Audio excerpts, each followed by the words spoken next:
आज की कड़ी में हम बात करेंगे आधुनिक गद्य विधा रेखा चित्र पर।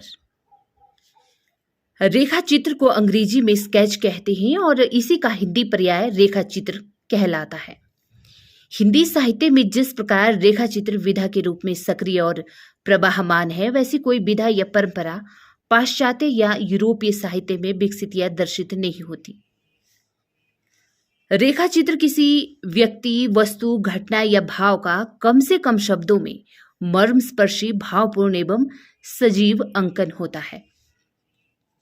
इसमें एकात्मकता, सरस और मार्मिक शैली, संस्मरणात्मक चित्र, हृदय की संवेदनशीलता, कल्पना का सौंदर्य, सूक्ष्म पर्यवेक्षण शक्ति, तीव्रता, संक्षिप्तता और विवरण की न्यूनता आदि ये सब इसकी विशेषताएं होती हैं रेखा चित्र की।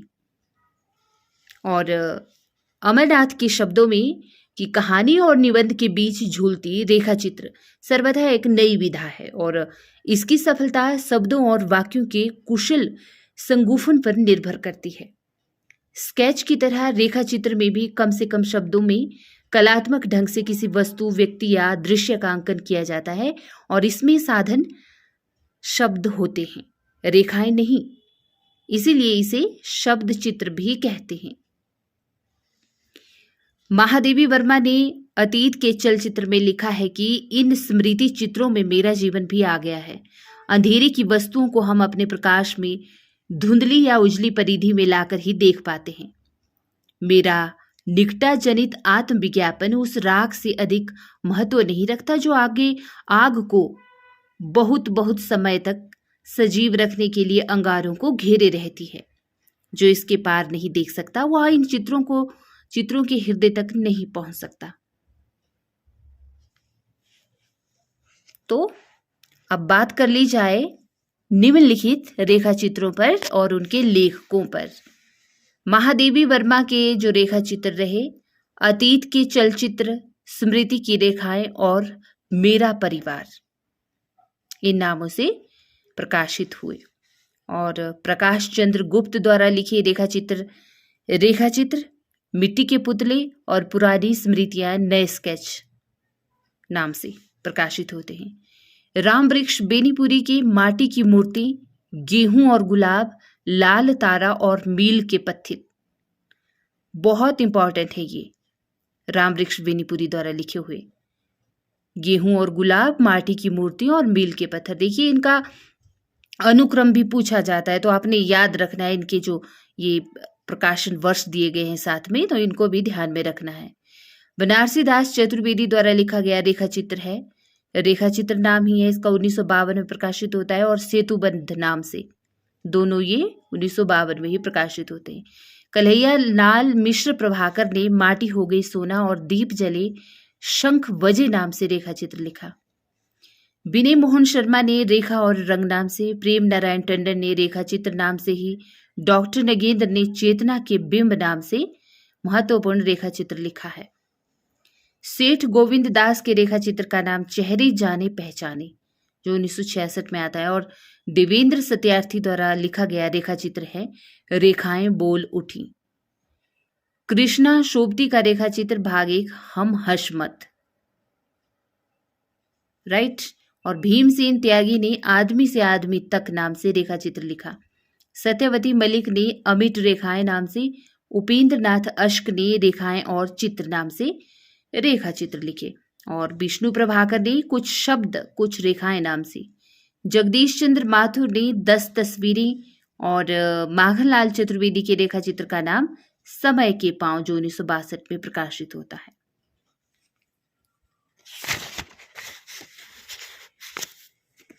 अब बात करेंगे रिपोर्टाज पर। देखिए, रिपोर्टाज फ्रांसीसी शब्द है जो अंग्रेजी के रिपोर्ट का समानार्थी है और रिपोर्ट के कलात्मक और साहित्यिक रूप को ही रिपोर्टाज कहा जाता है। अर्थात रिपोर्टाज ऐसी रिपोर्ट है जिसमें साहित्यिकता एवं कलात्मकता का समावेश होता है और इसका जन्मदाता माना जाता है रूसी साहित्यकार इलिया एहरेनबर्ग को। विधा के रूप में रिपोर्टाज का विकास दूसरे विश्व युद्ध के दौरान हुआ था। क्योंकि द्वितीय विश्व युद्ध के समय साहित्यकारों ने युद्ध क्षेत्रों से युद्ध की विभीषिका और त्रासदी का ऐसा जीवंत वर्णन किया कि पूर्व प्रचलित रिपोर्ट की विधागत सीमाओं को तोड़कर वे रिपोर्टाज नामक एक साहित्यिक विधा को ही जन्म दे पाए या इसका जन्म हो गया। तो रिपोर्ट से ही रिपोर्टाज बना है और इसका विकास सही ढंग से कब हुआ? दूसरे विश्व युद्ध के दौरान। इस विधा का आधुनिक गद्य की ही विधा है रिपोर्टाज भी। अब डेफिनेशन देखिए यहाँ पर रिपोर्टाज के संबंध में। जैसे बाबू गुलाब राय के अनुसार रिपोर्ट की भांति यह घटना या घटनाओं का वर्णन तो अवश्य होता है इसमें, किंतु इसमें लेखक के हृदय का निजी उत्साह रहता है जो वस्तुगत सत्य पर बिना किसी प्रकार का आवरण डाले उसे प्रभावमय बना देता है। और हिंदी में रिपोर्टाज की शुरुआत की शिवदान सिंह चौहान ने लक्ष्मीपुरा नामक रिपोर्टाज लिखकर। यह रिपोर्टाज रूपाब पत्रिका में दिसंबर 1938 के अंक में प्रकाशित हुआ था और 1944 में विशाल भारत में बंगाल के अकाल पर अदम्य जीवन शीर्षक से रांगे राघव ने स्थायी महत्व के रिपोर्टाज लिखे जो बाद में तूफानों के बीच नाम से संकलित किए गए और यहीं से अमृत राय ने रिपोर्टाज लेखन का वास्तविक प्रचलन माना है। तो ये बड़े इंपॉर्टेंट हैं। शिवदान सिंह द्वारा लिखा हुआ लक्ष्मीपुरा और रांगे राघव द्वारा लिखा हुआ बंगाल के अकाल, राइट। तूफानों के बीच में नाम से फिर यही आगे जाके संकलित किए जाते हैं, तो याद रखना है आपने। चलिए अब विभिन्न रिपोर्टाज पर बात कर ली जाए, देखा जाए कि किस किस लेखक ने कौन कौन से रिपोर्टाज लिखे। जैसे शिवदान सिंह चौहान को ही ले लीजिए। सबसे पहले इनका लक्ष्मीपुरा, फिर मौत के खिलाफ जिंदगी की लड़ाई नाम से रिपोर्टाज आए। रांगे राघव का तूफानों के बीच में, ये जो संकलन है 1941 में फिर प्रकाशित होता है। प्रकाश चंद्र गुप्त का स्वराज्य भवन, अल्मोड़े का बाजार और बंगाल का अकाल। उपेंद्र नाथ अश्क का पहाड़ों में प्रेममय संगीत। राम नारायण उपाध्याय का गरीब और अमीर पुस्तकें 1958 में और नव वर्षांक समारोह में। भदंत आनंद कौशल्यान द्वारा लिखा गया देश की मिट्टी बुलाती है। शिवसागर मिश्र द्वारा वे लड़ेंगे 1000 साल 1966 में और धर्मवीर भारती का युद्ध यात्रा नाम से रिपोर्टाज आता है 1972 में।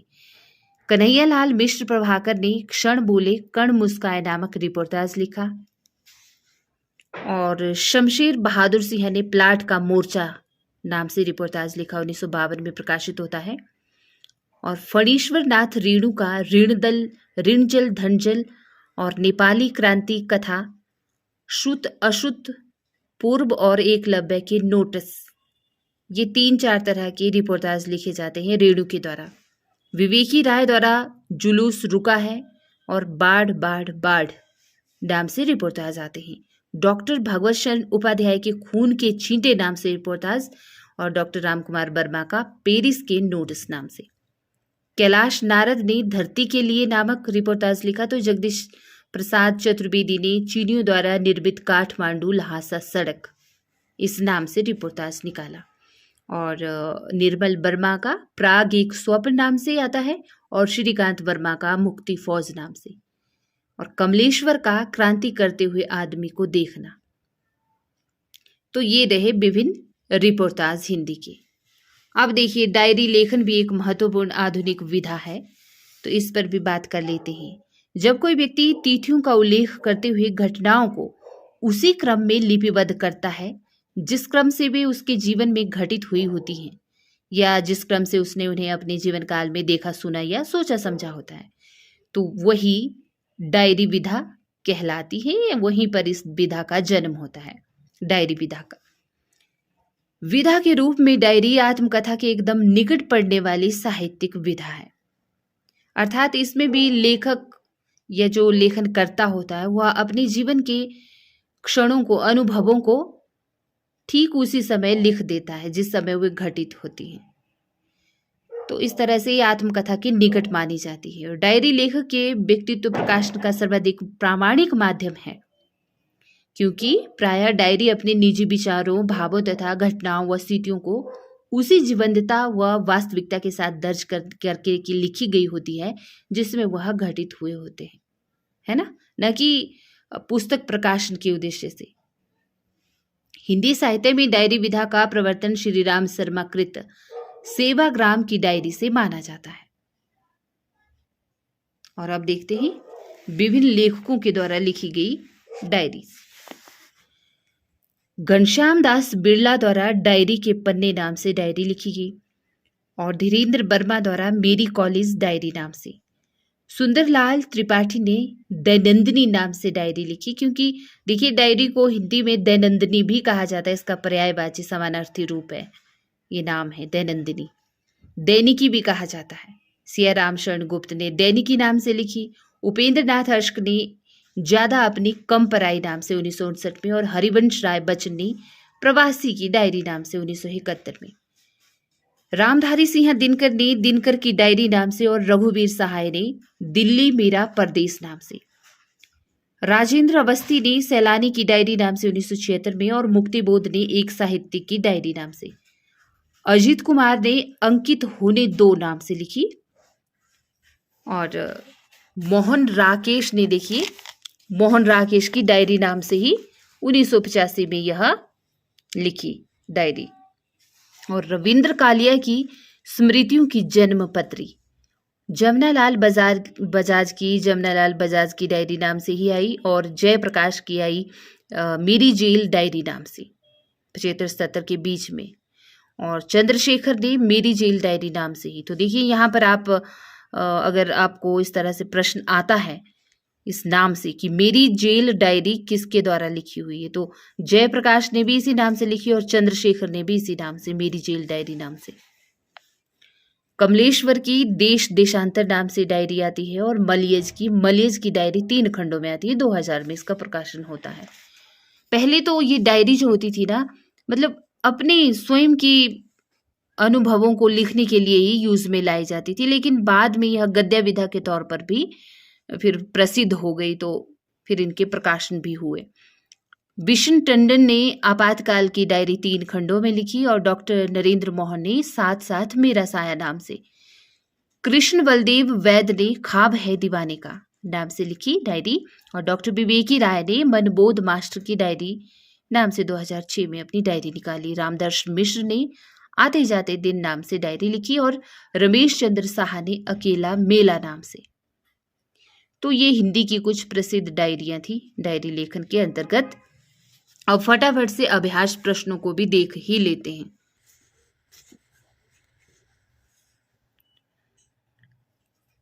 पहला प्रश्न देखिए, मुक्तिबोध की आत्मकथा कृति के लेखक कौन है? विकल्प हैं विष्णु चंद्र शर्मा, नाम्बर सिंह, रमेश चंद्र साहा या फिर हंसराज रहबर। तो मुक्तिबोध की आत्मकथा यह कृति लिखी है विष्णु चंद्र शर्मा ने सन 1984 ईस्वी में, 1984 में। क्या भूलूं क्या याद करूं हरिवंश राय बच्चन की आत्मकथा श्रृंखला का कौन सा भाग है? हम सभी जानते हैं कि हरिवंश राय बच्चन ने अपनी आत्मकथा 4 भागों में लिखी है, राइट। कौन कौन से नाम है उनके आपको पता होना चाहिए। तो यह जो क्या भूलूं का याद करूं, यह इनका पहला भाग है। पहले भाग का नाम है क्या भूलूं क्या याद करूं, राइट। निम्नलिखित दलित आत्मकथाओं को प्रकाशन वर्ष की दृष्टि से सही अनुक्रम में व्यवस्थित करना है। यहाँ पर जूठन, सिकंजे का दर्द, मुर्दैया, अपने अपने पिंजरे, ये दलित आत्मकथाएं हैं। बताना है कि यहाँ पर दिए गए विकल्पों में से कौन सा विकल्प सही होगा ABCD में से। तो देखिए यहाँ पर सही विकल्प होगा विकल्प A। सबसे पहले आती है अपने अपने पिंजरे। मोहनदास नेमिष राय की यह आत्मकथा है अपने अपने पिंजरे और यह आती है 1952 में, राइट। उसके बाद जूठन है ओम प्रकाश वाल्मीकि द्वारा लिखी हुई वर्ष 1997 में। और उसके बाद मुर्दैया यह तुलसीराम की आत्मकथा है। इसका पहला भाग है, 2 भागों में है ना इसकी। दूसरे भाग का नाम है मणिकर्णिका और पहले भाग का नाम है मुर्दैया। तो यह आती है 2010 में तुलसीराम की। और फिर शिकंजे का दर्द सुशीला टाक भौरे की, यह आती है 2011 में। राइट, याद रहेगी ना, हमने पहले भी देखी है। दोबारा से रिपीट कर देती हूँ। अपने अपने पिंजरे मोहनदास नैमिष राय, जूठन ओम प्रकाश वाल्मीकि और मुर्दहिया है तुलसीराम की, और शिकंजे का दर्द है सुशीला टाकभोरे की। इसलिए यहाँ पर विकल्प ए सही उत्तर हो जाएगा। देखिए, निम्नलिखित आत्मकथाओं को उनके लेखकों के साथ सुमेलित करना है यहाँ पर दिए गए कूट की सहायता से। 10 द्वार से सोपान तक, हरिवंश राय बच्चन की आत्मकथा 4 भागों में है ना, तो उन्हीं के यह नाम है। और मेरी आत्म कहानी नाम से किसने लिखी है? श्याम सुंदर दास ने लिखी है आत्मकथा, मेरी आत्म कहानी नाम से। और अपनी कहानी नाम से वृंदावन लाल वर्मा की आत्मकथा है। और मेरी जीवन यात्रा राहुल सांकृत्यायन इनकी आत्मकथा का नाम है, मेरी जीवन यात्रा नाम से। राइट, इसलिए यहां पर दिए गए कूट में से सही विकल्प हो जाएगा विकल्प बी। निम्नलिखित यात्रा साहित्य और उनके लेखकों को सुमेलित करना है, जैसे ठेले पर हिमालय, आखिरी चट्टान, सुबह के रंग और पैरों में पंख बांधकर। तो देखिए, ठेले पर हिमालय यह है धर्मवीर भारती द्वारा लिखी हुई यात्रा साहित्य। राइट, ठेले पर हिमालय। और आखिरी चट्टान यह है मोहन राकेश द्वारा लिखा हुआ यात्रा साहित्य। सुबह के रंग अमृत राय, जो मुंशी प्रेमचंद के बेटे हैं अमृत राय, उनके द्वारा लिखा हुआ है सुबह के रंग नाम से यात्रा साहित्य। और पैरों में पंख बांधकर यह है राम वृक्ष बेनीपुरी द्वारा लिखा हुआ यात्रा साहित्य। राइट, तो यहां पर देख लेते हैं दिए गए कूट में से सही विकल्प हो जाएगा आपका विकल्प डी, 5 3 2 4। यस, निम्नलिखित रेखा चित्रों और रचनाकारों को सुमेलित करना है। यहां पर पद्म पराग नाम से रेखा चित्र किसने लिखा? पद्म सिंह शर्मा ने, नाम से ही आपको याद रहना चाहिए। बोलती प्रतिमा नाम से लिखा रेखा चित्र श्री राम शर्मा ने। ओके, बोलती प्रतिमा है श्री राम शर्मा का रेखा चित्र। और माटी की मूर्ति राम वृक्ष बेनीपुरी द्वारा लिखा गया है। और रेखाएं बोल उठी यह है आपके देवेंद्र सत्यार्थी द्वारा लिखा हुआ रेखा चित्र। तो इसीलिए यहां पर दिए गए कूट में से सही हो जाएगा 3 4 5 2। यस, विकल्प बी। निम्नलिखित आत्मकथाओं और उनके लेखकों को सुमेलित करना है दिए गए कूट की हेल्प से। देखिए, अन्य से अनन्या यह लिखा प्रभा खेतान ने। प्रभा खेतान की आत्मकथा का नाम है अन्य से अनन्या। राइट, और बसेरे से दूर यह है हरिवंश राय बच्चन द्वारा लिखी हुई। और जूठन आपको पता है ओम प्रकाश वाल्मीकि द्वारा लिखी हुई है।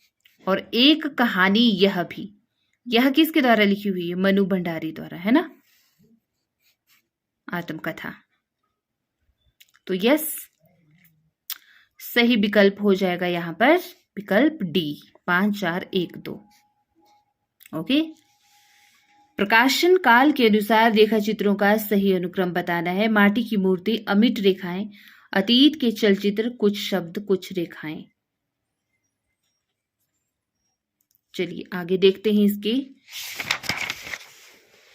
अन्य विकल्पों को। यहां पर अतीत के चलचित्र, माटी की मूर्ति, अमिट रेखाएं और कुछ शब्द और कुछ रेखाएं। दिए गए विकल्पों में से सही विकल्प कौन सा होगा? विकल्प सी होगा। कैसे? क्योंकि जो अतीत के चलचित्र है ना, वह है महादेवी वर्मा द्वारा लिखा हुआ 1941 में, 1941। माटी की मूर्ति अभी हमने बात की, राम वृक्ष बेनीपुरी द्वारा लिखा हुआ है 1946 में। और अमिट रेखाएं यह सत्यवती मलिक द्वारा लिखा हुआ है 1951, इसका सही प्रकाशन वर्ष है। और कुछ शब्द और कुछ रेखाएं या विष्णु प्रभाकर द्वारा लिखा है, कब? 1965 में प्रकाशित होता है। इसलिए यहां पर विकल्प सी सही होगा। राइट, अब निम्नलिखित रचनाकारों के साथ उनकी रचनाओं का सुमेलन करना है। ओके, कि कौन सी रचना किसके द्वारा लिखी हुई है। जैसे यहाँ पर देखिए, विकल्पहीन नहीं है दुनिया, स्त्रीत्व का मानचित्र, शब्द और मनुष्य, संवत्सर और कब्रिस्तान में पंचायत। तो अगेय द्वारा लिखी हुई जो रचना है वह है संवत्सर, और किशन पटनायक द्वारा लिखी हुई रचना का नाम है विकल्पहीन नहीं है दुनिया। केदारनाथ सिंह की कब्रिस्तान में पंचायत नाम से है, और अनामिका द्वारा लिखा गया है स्त्रीत्व का मानचित्र, स्त्रीत्व का मानचित्र। राइट, विकल्प हो जाएगा एक सही। नेक्स्ट देखिए, रचना के साथ उसकी विधा को भी सुमेलित करना है। शब्द और मनुष्य, काशी काशी, इला, पैरों में पंख बांधकर, कौन सी विधा की रचना है बताना है। ओके, शब्द और मनुष्य यह आलोचना विधा की रचना है। काशी का 80 यह उपन्यास है। किसका उपन्यास है? दूधनाथ सिंह का तो नहीं है, आपको याद होना चाहिए, हमने देखे हैं पहले। और इला नाम से आया, आपके इला नाम से है नाटक। और पैरों में पंख बांधकर यह है यात्रा वृतांत या यात्रा वर्णन। अब ये किसके द्वारा लिखे हुए हैं आपको खुद पता रखना है। ओके, विकल्प बी सही उत्तर। प्रकाशन काल के अनुसार निम्नलिखित यात्रा वर्णनों का सही अनुक्रम। अरे या बर रहेगा या, देश विदेश, तंत्रलोक से यंत्रलोक, और हंसते निर्जर, दहकती भट्टी। तो यहां पर दिए गए विकल्पों में से विकल्प डी हो जाएगा सही। कैसे? क्योंकि जो अरे या बर रहेगा याद, यह है अज्ञेय द्वारा लिखा हुआ। कब का लिखा हुआ है अज्ञेय द्वारा? 1953 ईस्वी, 1953। और देश विदेश यह है रामधारी सिंह दिनकर द्वारा लिखा हुआ, और इसका प्रकाशन होता है 1957 ईस्वी में, 1957। हंसते निर्जर दहकती भट्टी विष्णु प्रभाकर द्वारा लिखा गया है। कब? 1966 में, विष्णु प्रभाकर का। और तंत्रलोक से यंत्रलोक तक यह किसके द्वारा लिखा गया है? यह है डॉक्टर नगेंद्र द्वारा लिखा हुआ, 1968 इसका सही समय है, प्रकाशन वर्ष 1968 डॉक्टर नगेंद्र का। तो ये यात्रा वृतांत है इन लेखकों के। सही विकल्प होगा विकल्प डी। चलिए आगे देखिए, निम्नलिखित आत्मकथाओं को उनकी लेखिकाओं के साथ सुमेलित करना है। तो एक कहानी यह भी, आपको पता है यह मनु भंडारी की आत्मकथा है, एक कहानी यह भी नाम से। अन्या से अनन्या यह प्रभा खेतान द्वारा लिखी आत्मकथा है। हादसे रमणिका गुप्ता द्वारा लिखी हुई आत्मकथा है। हालांकि 2 भागों में रमणिका गुप्ता ने अपनी आत्मकथा लिखी है ना। और रसीदी टिकट है अमृता प्रीतम द्वारा लिखी हुई आत्मकथा। ये बहुत बड़ी महिला लेखिका रही हैं अमृता प्रीतम भी। ओके, तो रसीदी टिकट है इनकी आत्मकथा का नाम। तो यहाँ पर देख लेते हैं विकल्प, कूट में से हो जाएगा विकल्प ए सही उत्तर। निम्नलिखित कृतियों को उनकी विधा के साथ सुमेलित करना है। जैसे लहरों के राजहंस, यह किसके द्वारा लिखी है? तो देखिए, लहरों के राजहंस यह है आपके लहरों के राजहंस मोहन राकेश द्वारा ना। तो यह नाटक विधा की कृति है, नाटक है यह। और आधा गांव आपको पता है किसका है? यह राही मासूम रज्जा नहीं कि सुरेंद्र वर्मा द्वारा। आप मुझे कमेंट बॉक्स में बताना, ठीक है, किसके द्वारा लिखा हुआ है आधा गांव। लेकिन यह है उपन्यास। तुम चंदन हम पानी नाम से निबंध है। और मुर्दैया तो आत्मकथा है ना। Yes right. किसकी आत्मकथा है मुर्दैया? तुलसीराम की आत्मकथा है। ओके, दिए गए कोट में से सही हो जाएगा विकल्प डी। व्योमकेश दरवेश किस विधा की रचना है? आत्मकथा है, संस्मरण है, जीवनी है या फिर डायरी है? व्योमकेश दरवेश, तो देखिए यह है जीवनी। यह हजारी प्रसाद द्विवेदी पर जीवनी लिखी है। किसने लिखी है? कमेंट बॉक्स में बताएंगे आप। बताते हैं नहीं आप, बस ऐसे ही, क्या बोलूं मैं आपको। रचना काल की दृष्टि से निम्नलिखित आत्मकथाओं का सही अनुक्रम: मेरी जीवन यात्रा, अर्धकथा, क्या भूलूं क्या याद करूं और टुकड़े टुकड़े दास्तान। तो यहां पर दिए गए विकल्पों में सही विकल्प होगा विकल्प ए, मेरी जीवन यात्रा। यह लिखी गई है राहुल सांकृत्यायन के द्वारा 1944 में। और अर्धकथा डॉक्टर नगेंद्र की है। क्या भूलूं क्या याद करूं 1969 की आपके हरिवंश राय बच्चन की है। और टुकड़े टुकड़े दास्तान यह अमृतलाल नागर की आत्मकथा है 1986 की। इसलिए विकल्प ए यहाँ पर सही उत्तर होगा। झोंपड़ी से राजभवन तक के लेखक कौन है? नैमिष राय, माता प्रसाद, कमल भारती या सूरजपाल चौहान। झोंपड़ी से राजभवन तक, तो देखिए माता प्रसाद गुप्त ने लिखा है झोंपड़ी से राजभवन तक, राइट। रचना: इनमें से कौन सी कृति संस्मरण विधा की नहीं है? पथ के साथी, हम हशमत, लौट आओ धार या फिर मित्र संवाद। तो मित्र संवाद संस्मरण विधा की रचना नहीं है, विकल्प डी। बाकी ये तीनों संस्मरण हैं। प्रकाशन की दृष्टि से निम्नलिखित कृतियों का सही अनुक्रम बताना है: अतीत के चलचित्र, 10 तस्वीरें, बोलती प्रतिमा, समय के पांव। तो देखिए यहां पर कौन सा विकल्प होगा सही? प्रकाशन की दृष्टि से पूछा है, राइट। विकल्प बी सही उत्तर होगा। बोलती प्रतिमा, फिर अतीत के चलचित्र, फिर समय के पांव और फिर 10 तस्वीरें। बोलती प्रतिमा किसके द्वारा लिखा गया है? अतीत के चलचित्र तो महादेवी वर्मा का है 1941 का। समय के पांव यह माखनलाल चतुर्वेदी का है 1962 का, 1962। और 10 तस्वीरें यह है जगदीश चंद्र माथुर द्वारा लिखा हुआ 1963 में, जगदीश चंद्र माथुर का 1963 में।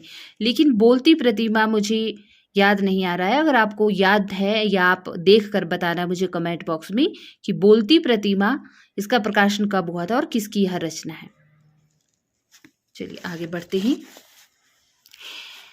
अथातो घुमक्कड़ जिज्ञासा किस विधा से संबंधित रचना? उपन्यास, रेखा चित्र, यात्रा वृतांत या कहानी? तो यह एक तरह का यात्रा वृतांत है, अथातो घुमक्कड़ जिज्ञासा। ओके। निम्नलिखित कृतियों को उनके रचनाकारों के साथ सुमेलित करना है। यहाँ पर मैंने स्मृति के दीप जलाए, यह किसकी रचना है? तो देखिए रामनाथ सुमन की रचना है यह, मैंने स्मृति के दीप जलाए। और भावों की तीर्थ यात्रा यह है आपके विष्णु प्रभाकर द्वारा लिखी हुई। वे दिन वे लोग शिव पूजन सहाय द्वारा लिखी हुई कृति है। और वन तुलसी की गंध यह है रेणु द्वारा लिखी हुई, फणीश्वर नाथ रेणु के द्वारा। इसलिए यहां पर हो जाएगा विकल्प, दिए गए कोट में से विकल्प बी सही उत्तर। निम्नलिखित कृतियों को उनके विधा रूपों के साथ सुमेलित करना है। एक कंठ बिस्पाई, यह किसकी कृति है? एक कंठ बिस्पाई, अन्य से अनन्या, एक बूंद सहसा उछली और उत्तरयोगी श्री अरविंद। तो देखिए एक कंठ बिस्पाई यह एक तरह की गीति नाट्य है, गीति नाट्य। और अन्य से अनन्या यह है आपकी आत्मकथा। एक बूंद सहसा उछली यात्रा वृतांत है अज्ञे का। और उत्तर योगी श्री अरविंद यह है जीवनी, अरविंद की जीवनी, राइट। किसने लिखी है आप खुद पता कीजिए। दिए गए विकल्प में से विकल्प डी हो जाएगा यहाँ पर सही उत्तर। चेखव एक इंटरव्यू किसकी रचना है? रणवीर रांगरा की, पद्म सिंह शर्मा कमलेश की, राजेंद्र यादव की या प्रभाकर माचवी की?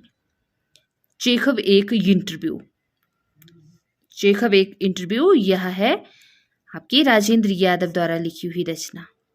ठीक है, विकल्प सी सही उत्तर।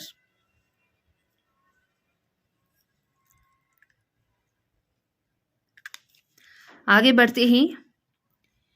मित्र संवाद पत्र साहित्य किनके बीच लिखे गए पत्रों का संग्रह है? रामविलास शर्मा और केदारनाथ अग्रवाल, नेमिचंद्र जैन और नागार्जुन, या अमृतलाल नागर और यशपाल के बीच, या हजारी प्रसाद द्विवेदी और शिव प्रसाद सिंह के बीच? पत्र साहित्य। मित्र संवाद नाम से इनके बीच आदान प्रदान होता था पत्रों का। तो ये किनके बीच लिखे गए पत्रों का संग्रह है? रामविलास शर्मा और केदारनाथ अग्रवाल के बीच। ओके, मित्र संवाद नाम से बड़ा प्रसिद्ध हुआ था यह। प्रकाशन के आधार पर निम्नलिखित कृतियों का सही अनुक्रम क्या होगा? यहाँ पर कलकत्ता से पेकिंग, चीड़ों पर चांदनी, यात्रा चक्र और मेरी तिब्बत यात्रा। तो मेरी तिब्बत यात्रा यह तो है आपके राहुल सांकृत्यायन द्वारा लिखी हुई। विकल्प डी होगा यहाँ पर सही उत्तर। राइट, राहुल सांकृत्यायन की है मेरी तिब्बत यात्रा। 1937 में यह आई थी।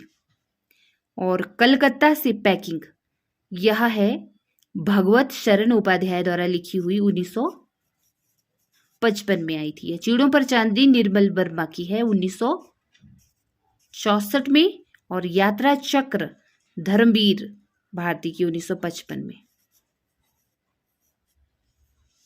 सॉरी 1955 है ये, 1955। ओके, यहाँ पर लिख दिया दोबारा से।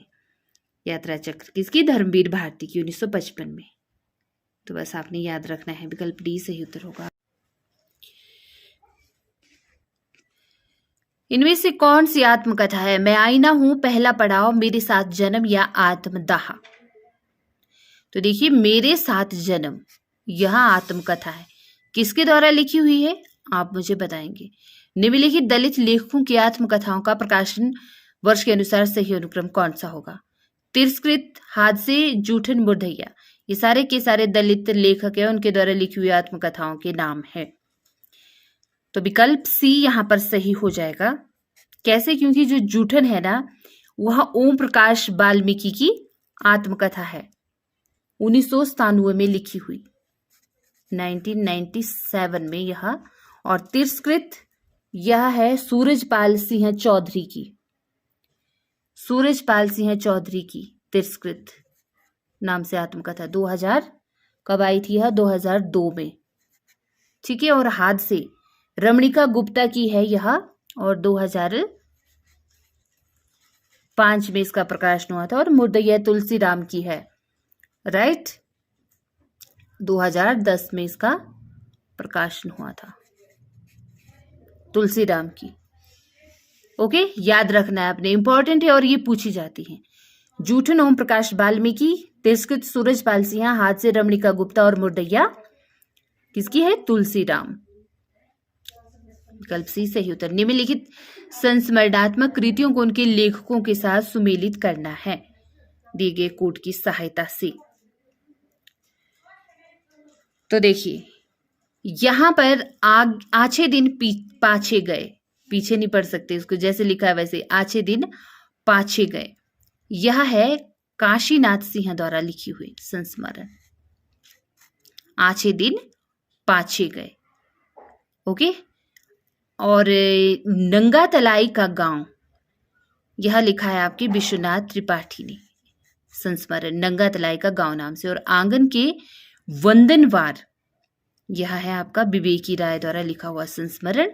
और वे देवता नहीं हैं, राजेंद्र यादव द्वारा लिखा हुआ संस्मरणात्मक कृति है यह। ठीक। तो दिए गए कूट में से सही विकल्प हो जाएगा यहाँ पर 2, 4, 5, 1, विकल्प सी सही उत्तर। नेक्स्ट बढ़िए आगे। निम्नलिखित लेखों को उनकी यात्रा वृत्तांतों के साथ सुमेलित करना है, जैसे कि राहुल सांकृत्यायन, रामवृक्ष बेनीपुरी, मोहन राकेश और निर्मल वर्मा। ओके, तो देखिए यहाँ पर राहुल सांकृत्यायन के यात्रा वृत्तांत का नाम क्या है? मेरी तिब्बत यात्रा है ना। बहुत सारी यात्राएं की है ना इन्होंने, घुमक्कड़ शास्त्र भी लिखा है। रामवृक्ष बेनीपुरी की यात्रा वृत्तांत का नाम है पैरों में पंख बांध कर उड़े थे, ये है। और मोहन राकेश आखिरी चट्टान तक। और निर्मल वर्मा चीड़ों पर चांदनी। ठीक, इसीलिए दिए गए कोड में से विकल्प डी हो जाएगा सही उत्तर। प्रकाशन वर्ष के अनुसार निम्नलिखित आत्मकथाओं का सही अनुक्रम बताना है। अपने अपने पिंजरे, जूठन, मुर्दैया, सिकंजे का दर्द। तो देखिए यहां पर विकल्प ए हो जाएगा सही। अपने अपने पिंजरे मोहनदास नैमिष राय द्वारा 1952 में, ठीक है, आत्मकथा। और जूठन हमने पहले भी बात की, ओम प्रकाश वाल्मीकि की 1997 में। और मुर्दैया तुलसीराम की 2010 में, तुलसीराम द्वारा लिखी हुई है ना। और शिकंजे का दर्द सुशीला टाक भोरे की आत्मकथा है, 2011 में आती है। इसीलिए विकल्प ए यहां पर सही उत्तर होगा। देखिए, बाबू भारतेंदु हरिश्चंद्र का जीवन चरित्र ग्रंथ के रचनाकार कौन है? राधा कृष्ण दास, श्याम सुंदर दास, श्रीधर पाठक या फिर महावीर प्रसाद द्विवेदी। तो राधा कृष्ण दास ने लिखी है भारतेंदु बाबू हरिश्चंद्र का जीवन चरित्र नाम से यह ग्रंथ, राधा कृष्ण दास ने। प्रश्न 31 देखिए, निम्नलिखित दैनंदिनियों, यानी कि डायरी को ही दैनंदिनी कहा जाता है ना, तो निम्नलिखित दैनंदिनियों का सही कालानुक्रम बताना है। यहाँ पर कौन सा होगा? मेरी कॉलेज डायरी, प्रवासी की डायरी, दैनंदिनी और डायरी के कुछ पन्ने इन नामों से लिखी गई है। इनका सही कालानुक्रम क्या होगा? तो देखिए दिए गए विकल्पों में विकल्प सी होगा। दैनंदिनी नाम से लिखी आपके सुंदरलाल त्रिपाठी ने, राइट, सुंदरलाल त्रिपाठी की डायरी का नाम है दैनंदिनी। और डायरी के कुछ पन्ने, यह घनश्याम दास बिरला ने डायरी लेखन लिखा है इस नाम से। मेरी कॉलेज डायरी, यह धीरेन्द्र वर्मा ने लिखी है। और प्रवासी की डायरी, यह हरिवंश राय बच्चन ने लिखी है। लेकिन पीछे भी जब हमने देखा तो इनके प्रकाशन वर्ष नहीं दिए हुए थे, लेकिन आपने याद रखना है कि सही कालक्रम अनुसार विकल्प सी सही उत्तर होगा इसका। निम्नलिखित रचनाओं को उनके रचनाकारों के साथ सुमेलित करना है। जैसे कि देखिए यहां पर मेरी आत्म कहानी, राइट, मेरी आत्म कहानी, यह श्याम सुंदर दास की आत्मकथा का नाम है। स्मृति की रेखाएं आपको पता है महादेवी वर्मा, ठीक। माटी की मूर्ति रामवृक्ष बेनीपुरी। और हरिश्चंद्र इस नाम से किसने लिखी है? शिवनंदन सहाय ने, शिवनंदन सहाय ने। ओके, इसीलिए यहां पर दिए गए कोड में से विकल्प बी हो जाएगा सही उत्तर। निर्मल वर्मा का यात्रा संस्मरण चीड़ों पर चांदनी किस पर आधारित है? शिमला प्रवास पर, मेघालय प्रवास पर, यूरोप प्रवास पर या फिर एशिया प्रवास पर? तो देखिए, यूरोप की यात्रा जब निर्मल वर्मा ने की थी ना, तो फिर उसको यात्रा संस्मरण के तौर पर इन्होंने चीड़ों पर चांदनी शीर्षक से लिखा है, जो यूरोप प्रवास पर आधारित था। महात्मा गांधी की जीवनी अकाल पुरुष गांधी के लेखक कौन है? गिरिराज किशोर, जिनेंद्र कुमार, यशपाल या इलाचंद्र जोशी? तो जिनेंद्र कुमार ने लिखी है महात्मा गांधी की जीवनी अकाल पुरुष गांधी नाम से। इनमें से कौन सा संस्मरणात्मक ग्रंथ कृष्णा सोबती द्वारा रचित है? हम हशमत, यादें और बातें, दीवान खाना या स्मृतियों के छंद? तो देखिए, हम हशमत, यह कृष्णा सोबती द्वारा लिखा हुआ संस्मरण है। निम्नलिखित आत्मकथाओं को उनके लेखकों के साथ सुमेलित करना है। पानी विच मीन प्यासी, आज के अतीत, पिंजरे की मैना, हादसे, राइट। तो बताना है यह किसके द्वारा लिखी हुई है। देखिए, पानी बिच मीन प्यासी, ठीक है, यह है आपके मिथिलेश्वर द्वारा लिखी हुई रचना, पानी बिच मीन प्यासी। और आज के अतीत, यह लिखा है भीष्म साहनी ने, आज के अतीत। और पिंजरे की मैना, यह चंद्रकिरण सोनरिक्शा द्वारा लिखी हुई है रचना, आत्मकथा है ये। ओके, और हादसे आपको पता ही है रमणिका गुप्ता की है, हादसे आप खुदरी, है ना, 2 भागों में है लिखी हुई इनकी रमणिका गुप्ता की आत्मकथा। तो पानी बीच मीन प्यासी यह आत्मकथा है मिथिलेश्वर की। और आज की अतीत भीष्म साहनी की आत्मकथा, पिंजरे की मैना चंद्रकिरण सोनरिक्षा की आत्मकथा का नाम है और हाथ से रमणिका गुप्ता की आत्मकथा का नाम है। दिए गए कोट में से हो जाएगा विकल्प डी सही उत्तर। निम्नलिखित में से कौन सी रचना जीवनी नहीं है? कलम का मजदूर, कलम का सिपाही, मेरी पत्नी और भेड़िया, प्रेमचंद घर में। जीवनी नहीं है, जीवनी पूछा है यहां पर, राइट। तो मेरी पत्नी और भेड़िया यह जीवनी नहीं है, यह क्या है? आत्मकथा है कि संस्मरण है? आप मुझे कमेंट बॉक्स में लिखेंगे क्या है यह मेरी पत्नी और भेड़िया और किसने लिखा है। मैंने अभी बताया आपको थोड़ी देर पहले। बाकी कलम का मजदूर, कलम का सिपाही, प्रेमचंद घर में, ये जीवनियां हैं। प्रकाशन वर्ष के अनुसार निम्नलिखित आत्मकथाओं का सही अनुक्रम क्या होगा? औरत और औरत एक कहानी, यह भी हाथ से कस्तूरी कुंडल बसे। तो देखिए जी, यहां पर हो जाएगा विकल्प सी सही उत्तर। कस्तूरी कुंडल बसे मैत्रेयी पुष्पा की, ओके, मैत्रेयी पुष्पा की आत्मकथा कस्तूरी कुंडल बसे। और कब आई थी यह? 2002 में। भाग 1 कस्तूरी कुंडल बसे और इसके भाग 2 का नाम था गुड़िया भीतर गुड़िया, जो 2008 में आती है। ठीक, मैत्रेयी पुष्पा की यह आत्मकथा 2 भागों में है, कस्तूरी कुंडल बसे और गुड़िया भीतर गुड़िया। और हादसे के बारे में अभी हमने बात की। रमणिका गुप्ता द्वारा लिखी हुई आत्मकथा है इनकी, 2005 में यह आती है रमणिका गुप्ता की आत्मकथा। और एक कहानी यह भी मनु भंडारी की, कब आती है? 2007 में। और औरत कृष्णा अग्निहोत्री की आत्मकथा का नाम है, आई थिंक 2021 इसका प्रकाशन वर्ष है, समथिंग इसके आसपास। अगर आपको पता होगा तो बताना आप कमेंट बॉक्स में। विकल्प सी यहां पर सही उत्तर हो जाएगा।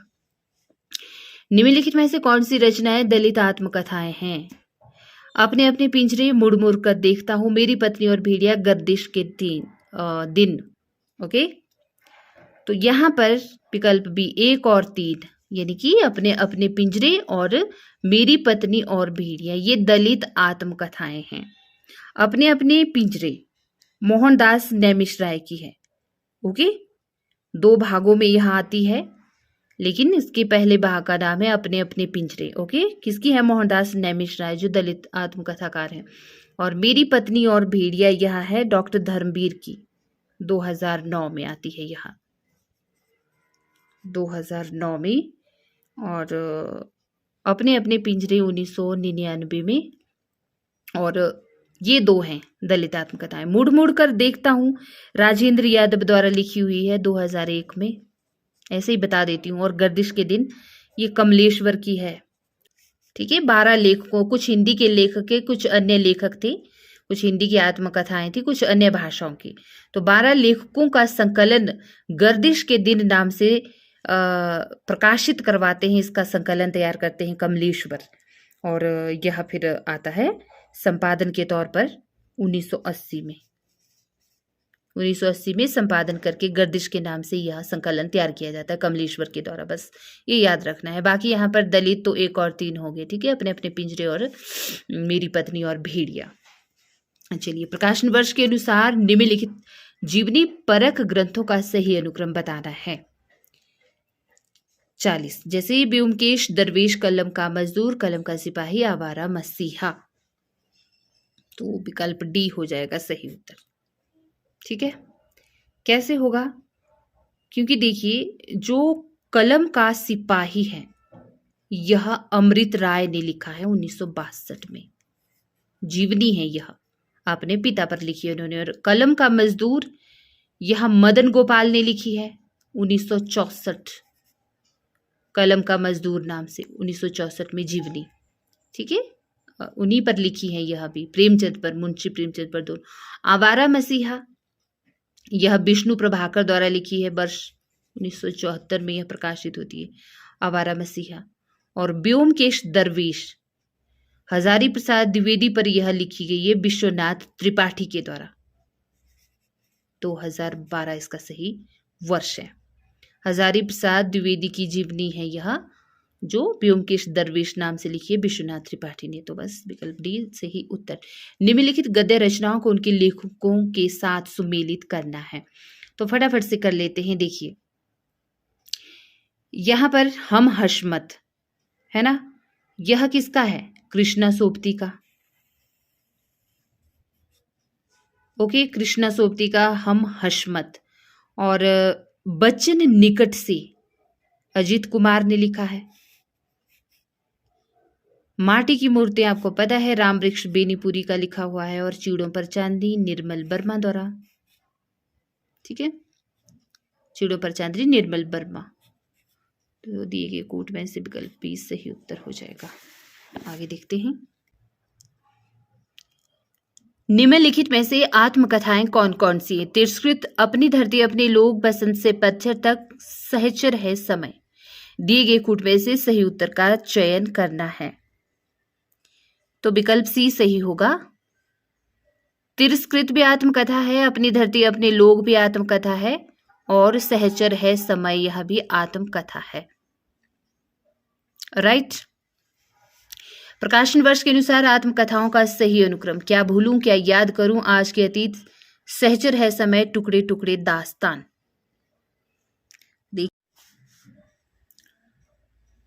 सही विकल्प हो जाएगा विकल्प डी।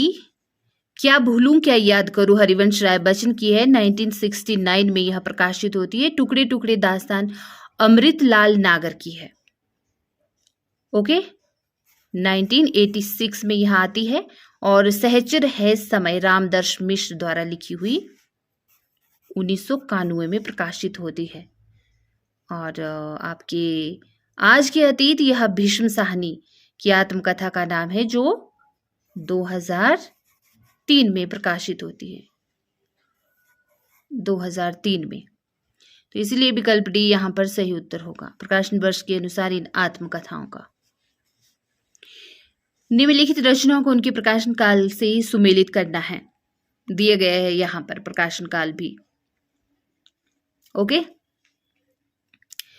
तो देखिए यहां पर दिए गए विकल्प में से सही विकल्प होगा विकल्प सी। कैसे? क्योंकि जो मोहन राकेश की डायरी है ना, वह प्रकाशित हुई थी कब? 1985 में। डायरी के कुछ पन्ने 1940 में। मेरी कॉलेज की डायरी 1958 में। और एक कार्यकर्ता की डायरी 1972 में। तो इसीलिए विकल्प सी यहां पर सही उत्तर होगा। यह मेरे जीवन का केवल अर्ध सत्य है, मैंने केवल अपने बहिरंग जीवन का ही विवरण दिया है। जहां तक आंतरिक जीवन का प्रश्न है, वह नितांत मेरा अपना है। आपको उसका संभागी बनने की उदारता मुझ में नहीं है, बनाने की उदारता मुझ में नहीं है। ठीक है, आपको उसका समभागी बनाने की उदारता मुझ में नहीं है। यह वक्तव्य किस आत्मकथाकार का है? रामविलास शर्मा, नगेंद्र, शिवभोजन साय, हरिवंश राय बच्चन। तो देखिए यह वक्तव्य है आपके किसका? डॉक्टर नगेंद्र का। ठीक, डॉक्टर नगेंद्र ने यह कहा था कि यह मेरे जीवन का केवल अर्ध सत्य है। राइट, तो याद रखना है अपनी। चलिए आगे बढ़ते हैं। प्रकाशन वर्ष के अनुसार निम्नलिखित संस्मरण कृतियों का सही अनुक्रम क्या होगा? स्मृतिकरण, लीक अलीक, वन तुलसी की गंध, हम हशमत। तो यहां पर हो जाएगा विकल्प डी सही उत्तर, क्योंकि जो स्मृतिकरण है वह सेठ गोविंद दास की रचना है। ठीक है, संस्मरण है यह सेठ गोविंद दास का। हम हशमत कृष्णा सोबती का है। लीक अलीक हरजिंद्र चौधरी द्वारा लिखा हुआ संस्मरण है। और वन तुलसी की गंध यह है फणीश्वर नाथ रेणु का लिखा हुआ। ठीक है, सेठ गोविंद दास हम हशमत कृष्णा सोबती, लीक अलीक हरजिंद्र चौधरी, वन तुलसी की गंध रेणु, याद रखना है आपने।